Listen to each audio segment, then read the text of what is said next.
Today I'm not going to be ranting about some mad thing I've seen in the news or someone that's annoyed me in the supermarket. Instead, I'm going to discuss what happened to me last Friday, because I had a very routine minor operation, something that thousands of men have, but no one ever talks about it because it makes us feel a bit squeamish. Now, I'm not hindered by things like dignity and self-respect, so I don't mind saying last Friday I had a vasectomy. Most men won't even say that, it's just the snip and leave it there. But because people don't talk about it, I thought I would. So if you're considering getting a vasectomy, or you just want to laugh at a bloke having his nutsack cut open, feel free to watch.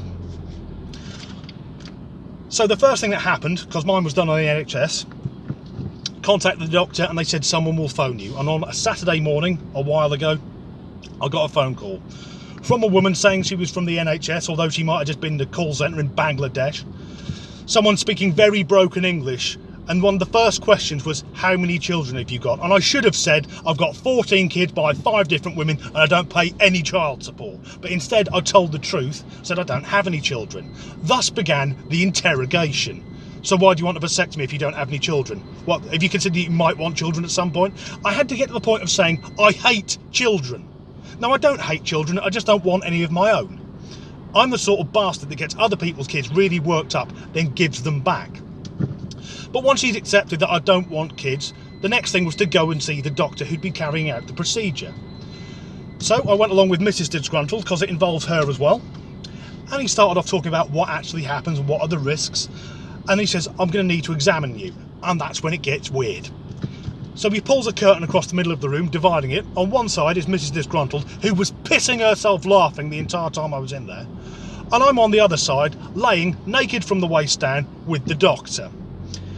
Now, I understand this is a fairly routine day for him. This is just a day at the office. Not so much for me. I'm not used to another man having a good old root around my bollocks.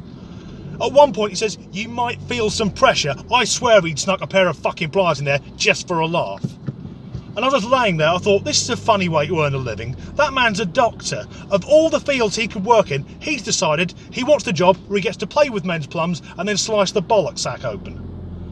Anyway, once he'd finished having his fun, then sat down and he said, right, we need to arrange a time for you to come in. And I thought, it's the NHS, I'll be waiting months, if not years. But he has a look at his computer screen and goes, I've had a cancellation. How about next Friday? That casually, like he's having a fucking washing machine dropped off. Next Friday, all right for you? So I didn't enjoy last week. If I have a list of things I'm not looking forward to, getting a vasectomy is just underneath dying. But on the Friday itself, I turned up at the surgery and was met by a very polite nurse who addressed me by my first name. Although I had the same thought, well, you're a nurse, of all the fields of nursing you could work in, you choose the job where you can look at cocks all day. But I go in, say hello to the doctor again, before I know it, once again I'm laying on my back with my cock and balls out, and I was fine until the doctor wheeled over the trolley with the equipment he'd be using. Because if you've seen action films, you know the scene where the hero's about to be tortured by the Nazis. Every fucking thing on that table looked like it come out of that film.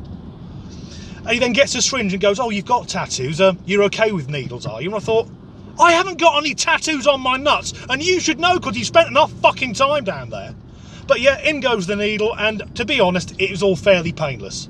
I mean, I like to see someone who enjoys his job. He was having a whale of a time, telling me everything he's doing. I know that doing that to try and put me at ease, but it was having the opposite effect. I don't want to know what you're doing.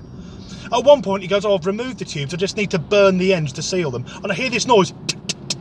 I thought, has he got a fucking MIG welder down there? Or are you trying to light up an oxyacetylene torch? The whole thing, though, takes about 40 minutes. It's relatively painless. I then sat down with the doctor. He said, right, you're not sterile yet. You'll have to send some samples in. And these are his words. Before you send the samples in, make sure you've had at least 30 self-ejaculations. 30. So I've now got to put like a chart up on the wall. That's my wank in progress table there. Although at the minute, that's the furthest things from my mind. Because the op was fine. The weekend was uncomfortable, but not bad. But today I've been back to work. And if you're a man, you'll remember the first time you got kicked in the balls and you just went down like a sack of spuds.